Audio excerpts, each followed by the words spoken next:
children see more clearly. May the elders be more wise. May the winds of change caress us, even though it burns our eyes. For I am open and I am willing, for to be hopeless would seem so strange.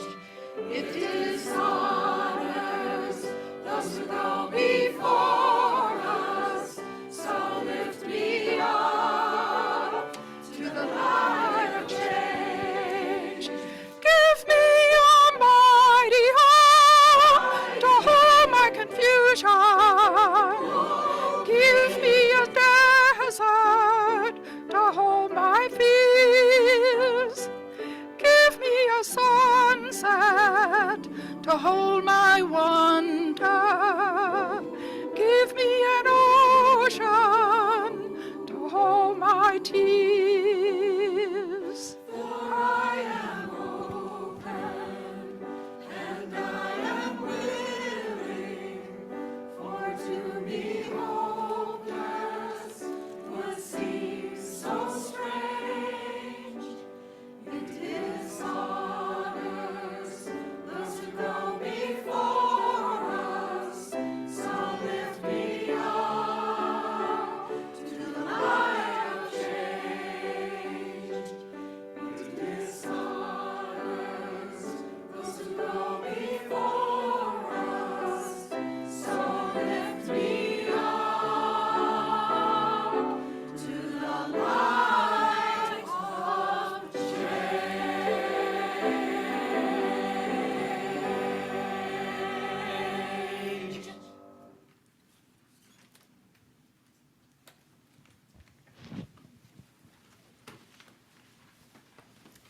This community of care is created through our work and time together, our commitment to one another. This is our covenant, to walk together in loving fellowship, to share our hopes and values. As we pass these baskets, we thank you for your generous gifts, which support the work of this religious community and Unitarian Universalism in the world at large. As a reflection of our values, we are pleased to participate in the Change for Change program. The coins that you place in the basket will go to a nonprofit in and around the Grand Valley. With hearts of gratitude, we now receive today's offering.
This congregation is a community of ourselves. Its energy and resources are our energy and resources. Its wealth is what we share. As we contribute to its life, we affirm our lives within it.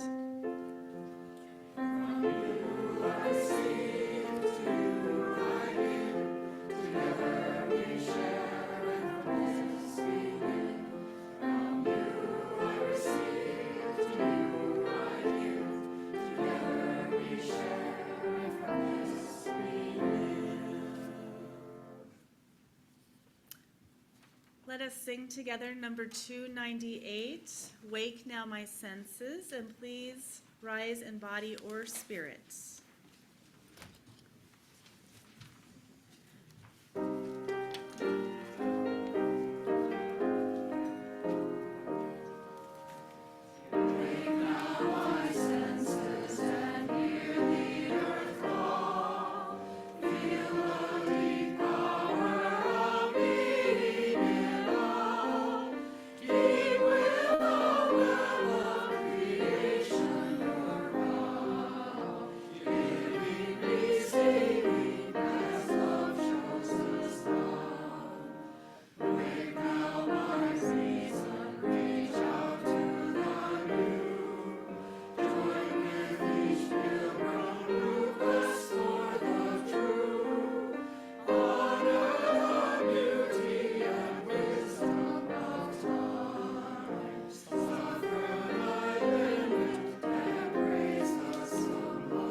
So, I titled my sermon today, Bringing the Spiritual to Life. And in our worship grid, sometimes we have to title sermons a month or two ahead of time. And so as I was actually thinking about that this week, I was like, I actually have no idea what that means. And so I started thinking about, well, what does it mean? What do I mean when we talk about bringing the spiritual to life? And I think when I came up with that title, I think I was thinking about the fact that this world is changing.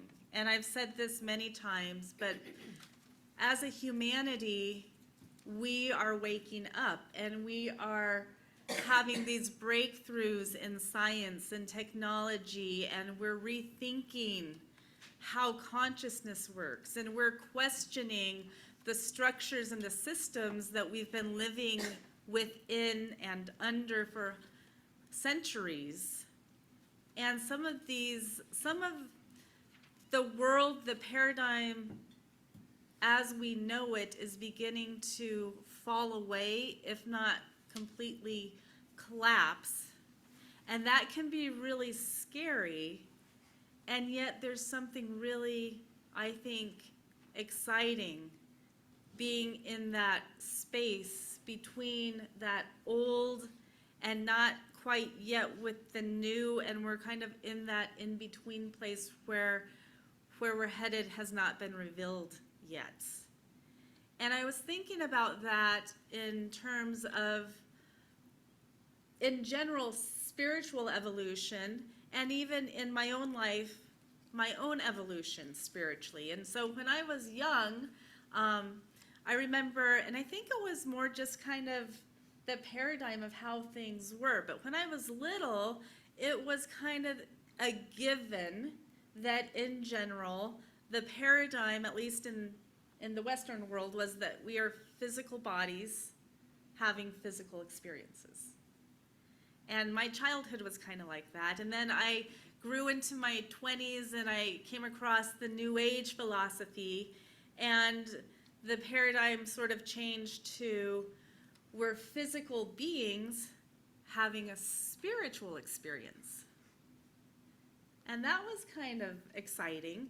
And then it grew to we're spiritual beings having a physical experience. And I think that that's where maybe a lot of us these days are, is that we're spiritual beings having a physical experience. And yet, in some of my studies, I came across a woman who was giving a lecture, and she was saying, she took it to that next level that I've been contemplating for the last year or two, and she said, no, it's actually time for us to remember or envision that we are spiritual beings having spiritual experiences. And that's kind of a new thing for me to contemplate. And so I'll invite you all to reflect on that. What does it mean? I think I understand what it means to be a spiritual being having a physical experience, or a physical being having a spiritual experience. But what does that mean for us if we embraced the concept that we are spiritual beings having spiritual experiences? I think we kind of have been moving towards that over the decades with so many people who, when they find out that I'm a minister or a chaplain, the first thing that they'll say a lot of times, well, I'm spiritual, but I'm not religious. And that's a very classic answer, especially today, as fewer and fewer people are actually going to structured, organized religious institutions on Sunday mornings. I don't think that means that the spiritual needs have left. It's just the way that we understand it. And so as I was thinking about, well, what does it mean to bring the spiritual to life? I think it encompasses all of that, is encompassing the new understandings of what it means to be human, what it means to have a physical body, what it means to be spiritual, and what it means to be religious. And I'm not going to be able to answer all of that in a 15-minute sermon, but it's all good stuff for us to start thinking about. And so in the Christian tradition, next week is Easter, which actually means many Christian churches today, or most all of them, are celebrating Palm Sunday. And this is the beginning in those traditions of what is called Holy Week, and that is the week that they enter into as they look at the last life of Jesus, the last week of his life. And a few years ago, I think it was in 2019, Easter and Earth Day fell on the same day. And that was, I think, probably my favorite Easter, because it was so meaningful, because I found it so beautifully fitting that these two sort of sacred days would show up together at the same time. And as we enter into this new understanding, this era of discovery, where science and mysticism are interacting in truly awe-inspiring ways, it's really fun to think about how we might bring that lived spiritual experience into our day-to-day lives and truly become spiritual beings having spiritual experiences. And I don't know, I may be stretching a little bit, but last night at the stewardship party, what we did was I learned during spring break, there's something called Just Dance that Danny and Hannah taught me. And so we had the screen up and we had YouTube, and it shows you how to do dances to different songs. And so we were dancing a little bit. And the kiddos, Caleb came and he had this beautiful purple mohawk hair with his air guitar. And he was singing and he was dancing, and the adults were laughing and clapping.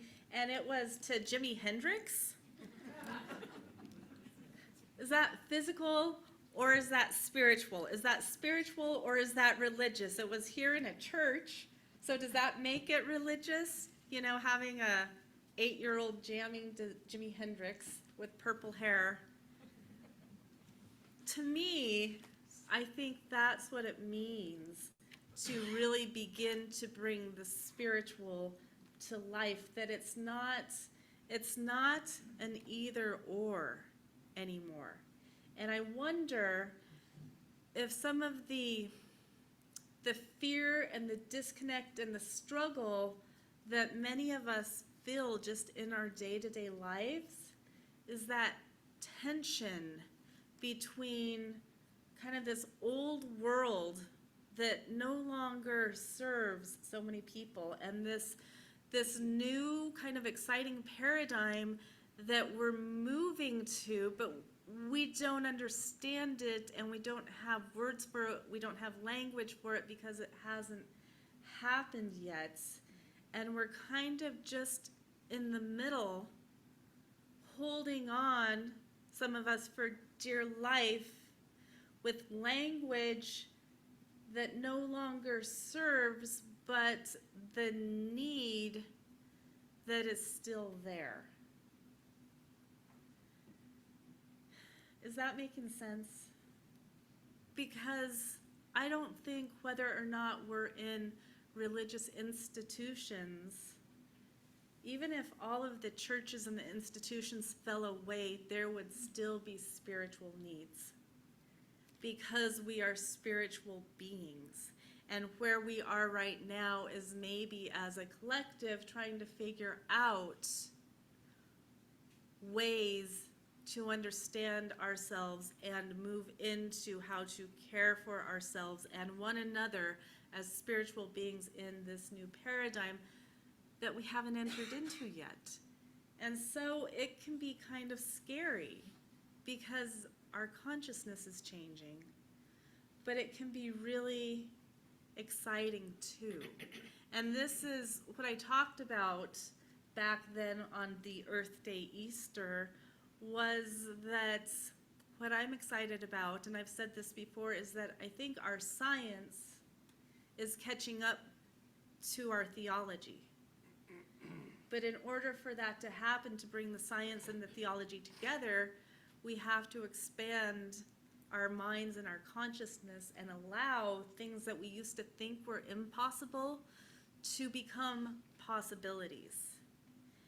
And I think that this is what Jesus was teaching 2,000 years ago. I think he had a concept, he had an understanding of how that might work, how that might happen. And yet, the people around him during that time weren't quite ready to expand their understanding of ultimate reality in the same way that he was trying to be a role model or an example for. And so then the fear came in and the story became tragic instead of beautiful, at least for that Holy Week. And then the story continues. But I wonder if our new expanded consciousness didn't start almost 2,000 years ago. And if that's the case, then we have 2,000 years of benefit as we're moving into this next phase. So that's where, once again, my optimism comes in. But it is taking the opportunity to allow our intellect and the science and the spiritual to no longer be an either or, but it can merge, it can blend, it can become a both and. And when we allow the material world to become spiritual, I'm excited about what that means with cosmology, with astronomy, with quantum physics, and with medicine. I think we really can be different people. I think we can have different cultures. I think we can live in a different society, a better society, if we don't allow the fear to take over. And if we don't allow the people around us who are fearful with loud voices to take over. The people who are able and willing to say, things are changing, we're in a transition, we're in a transformation, we're going to be okay, but we're going to transform with open hearts, open minds, open arms, and love. And we're going to take our friends and our families and our neighbors that way with us. That's how we're going to change this world. And I've said this before, but I'm going to say it again. The year 2024 is the year that if ever we were going to come together and do this collectively, intentionally, for real, this is the year that we have to do it. Because it's not theoretical. We are at a precipice, and I think that this is more of a cosmic, spiritual opportunity. We're at a precipice, and we're either going to move forward as new spiritual beings with open hearts, open minds, open arms as a culture and society, or we're going to shut it all down, we're going to close ourselves off, we're going to go live in anger and fear and distrust.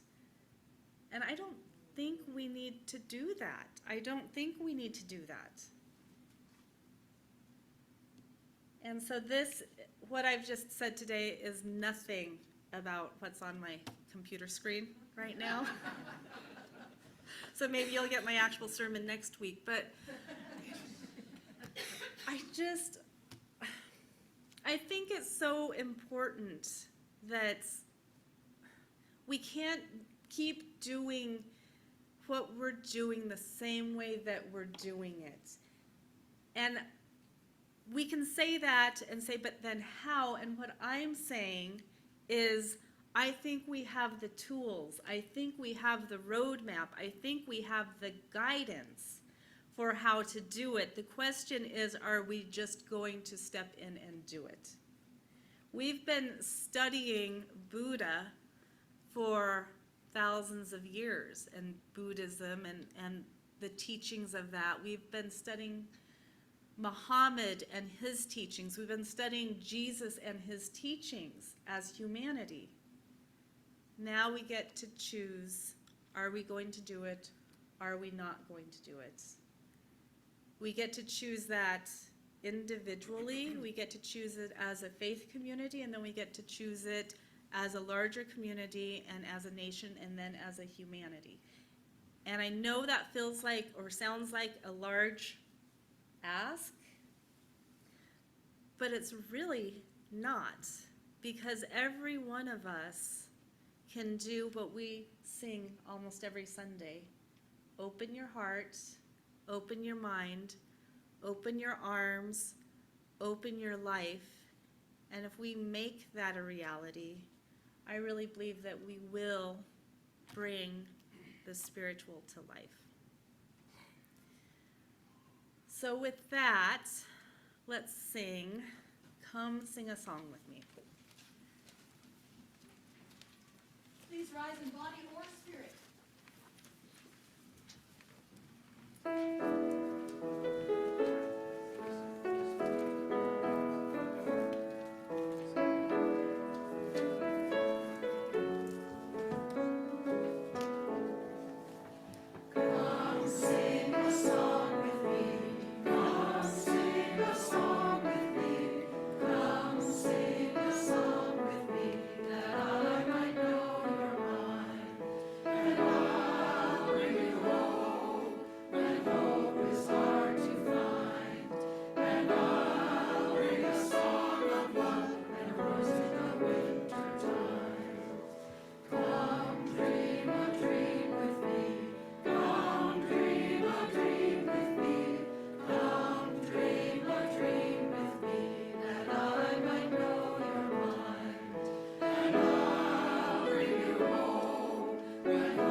extinguish this flame, but not the light of truth, the warmth of community, or the fire of commitment. These we carry in our hearts until we are together again.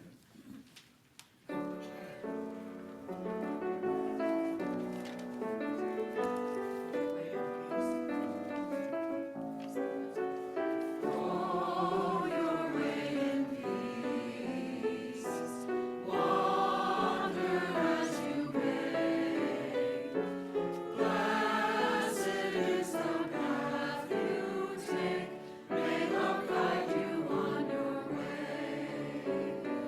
Comfort find in truth. Comfort find in truth. May your struggle cease. May your struggle cease. May the fire within your heart light the way of peace. Bright and brave the dreams born in darkest night. Mind will make our every step, honor all within our sight. Minds and hearts now minds and hearts now till we meet again. Till we meet again. Hold the vision of our peace sacred until then.